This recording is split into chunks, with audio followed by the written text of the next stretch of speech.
माँ समान जेठानी। माँ जी देखिए, मैं आप सबके लिए क्या लेकर आई हूँ। अनुराधा ने अपनी सास शांति से कहा।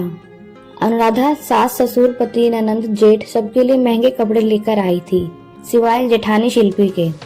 शाम को किचन में शिल्पी को जाते देखकर अनुराधा ने कहा, भाभी सुनिए ना, ये लीजिए, जेठ जी और बच्चों के लिए नया टैबलेट लेकर आई थी। शिल्पी ने कहा, अनुराधा एक बात मैंने तुम्हें पहले भी समझाया था और आज फिर कह रही हूँ, इतने महंगे गिफ्ट हर महीने लाने की क्या जरूरत है। पैसों की बचत भी करना सीखो। आज की बचत ही कल हमारे काम आती है। तुम पूरी तनख्वाह क्यों खर्च कर देती हो? पूरी 1 महीने की मेहनत के बाद ये पैसे आते हैं और तुम खर्च में एक पल भी नहीं लगाती। मैं तुम्हें तुम्हारी भलाई के लिए ही कह रही हूँ। इतना सुनते ही अनुराधा को गुस्सा आ गया। उसने कहा, भाभी मुझे पता था कि आप अपना लेक्चर जरूर देंगी, इसलिए मैं आपके लिए कुछ नहीं लाई, ना आगे से लेकर आऊंगी। दरअसल आप ये सब मेरी भलाई के लिए नहीं, अपनी जलन में कह रही हैं। आपको जलन होती है कि मैं आपसे ज्यादा कमाती हूँ। आप सबके लिए इतने महंगे गिफ्ट ला ही नहीं सकती, क्योंकि इसके लिए बड़ा दिल चाहिए, जो आपके पास तो बिल्कुल भी नहीं है। आप एक मिडिल क्लास कंजूस औरत हैं। यह सब सुनकर शिल्पी की आंखों में आंसू आ गए और वो अपने कमरे में जाने लगी। तभी शांति जी ने कहा, रुको शिल्पी, अनुराधा बड़ों से बात करने का ये तरीका तुम्हें सिखाया गया है। शिल्पी ने तुम्हारी भलाई के लिए तुम्हें बचत करने के लिए कहा और तुम उसको जलन और कंजूसी का नाम दे रही हो। आज एक बात मेरी तुम ध्यान से सुन लो, तुम्हारे ये महंगे गिफ्ट या कोई और चीज मेरी बहू शिल्पी की जगह नहीं ले सकता। और हाँ, अपनी इस बात के लिए तुम्हें एक दिन पछतावा जरूर होगा। अनुराधा वहाँ से पैर पटकते हुए गुस्से में अपने कमरे में चली गई। अनुराधा ने अपने पति अमित को ये बात बताई।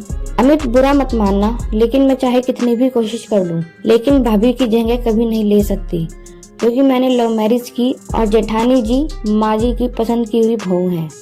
इसलिए माँ जी भाभी से ज्यादा प्यार करती हैं और वहाँ हुई पूरी बात बताई। तब अमित ने कहा, अनुराधा आज एक बार फिर मैं तुमको समझा रहा हूँ कि तुम जितना गलत भाभी को समझती हो वो उतना ही समझदार और सुलझी हुई हैं। तुमसे तो वो कभी जलन रख ही नहीं सकती, क्योंकि उन्होंने ही पूरे घर को हमारी शादी के लिए राजी किया था। देखो अमित, तुम भी नहीं समझ रहे, मैं कोई छोटे मोटे घर की बेटी नहीं, मुझे पैसों की कोई कमी नहीं। मैं अपने शौक के लिए नौकरी करती हूँ, वरना मैं जो चाहूँ मेरे पापा मुझे तुरंत दिला दे। पापा का इतना बड़ा बिजनेस है, मैं क्यों बचत की चिंता करूँ? अनुराधा ने कहा। अगले दिन रविवार को अनुराधा दोस्तों के साथ घूमने जा रही थी, तभी उसकी नजर हॉल में बैठी जेठानी पर पड़ी।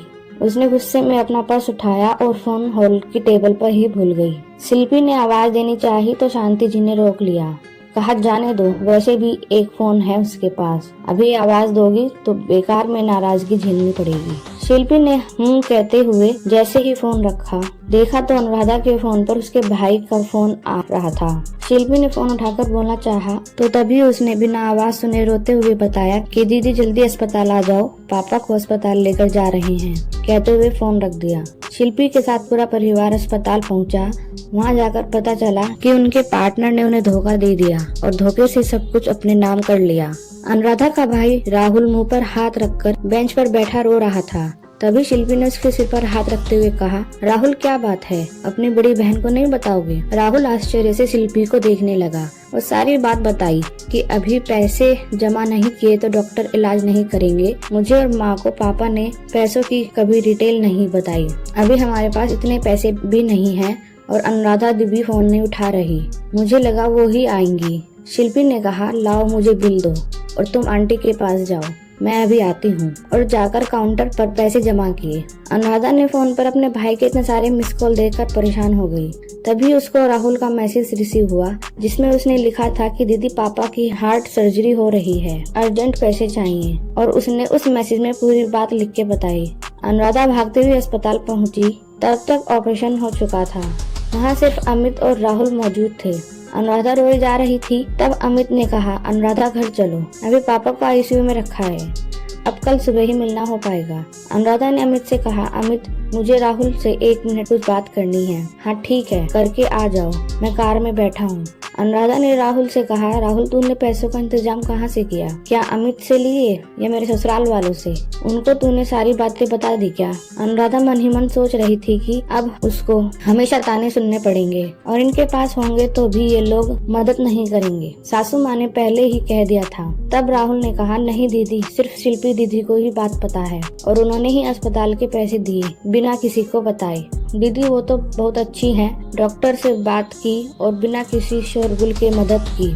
अगर आज वो ना होती तो न जाने क्या होता। वो तो माँ को भी अपने साथ घर लेकर गई हैं। अनुराधा सन्न हो गई सुन के कि जिस जेठानी की इज्जत उसने कभी नहीं की, आज उन्होंने उसके लिए इतना कुछ किया। घर पहुंचकर उसने देखा कि शिल्पी उसकी माँ का सिर दबा रही थी। अनुराधा माँ के गले लग गई। तब शिल्पी ने अनुराधा से इशारे में ना रोने की अपील की। अनुराधा अपने आंसू को रोकते हुए बोली, माँ मैं चेंज करके आती हूँ। अनुराधा ने अमित से कहा, अमित जरा भाभी को कमरे में भेजना। शिल्पी कमरे में आते ही बोली, अनुराधा मैंने तुम्हें रोने से इसलिए रोका क्योंकि आंटी जी भी कब से रो रही थी और उनके सिर दर्द होने लगा था। वो घर पर अकेली रहती तो ज्यादा सोचती, इसलिए यहाँ लेती आई कि हम सब के बीच उनको अच्छा लगेगा। तुमको बुरा लगा हो तो। अनुराधा ने शिल्पी का हाथ पकड़कर अपना एक हाथ शिल्पी के मुंह पर रख के कहा, भाभी बस इतना शर्मिंदा मत कीजिए मुझे, आप मुझे माफ कर दीजिए। मैं आपको पहचान नहीं पाई, आपकी सच्चाई को आपका ढोंग समझ बैठी। आपका एहसान मैं कभी नहीं भूलूंगी। नहीं अनुराधा, कोई एहसान नहीं किया मैंने, वो भी तो मेरी माता पिता समान ही है। बहनें कभी एक दूसरे पर एहसान नहीं करती। तुम तो मेरी छोटी बहन जैसी हो, गलती करना तुम्हारा अधिकार है, समझाना मेरा काम, समझी? हाँ भाभी, अनुराधा ने शिल्पी के गले लगकर रोते हुए कहा। लेकिन अब आपकी ये छोटी बहन कभी कोई गलती नहीं करेगी और आपकी हर बात मानेगी, वादा रहा। आशा करती हूँ आपको कहानी पसंद आई होगी। कहानी पसंद आए तो वीडियो को लाइक करें और चैनल को सब्सक्राइब करें।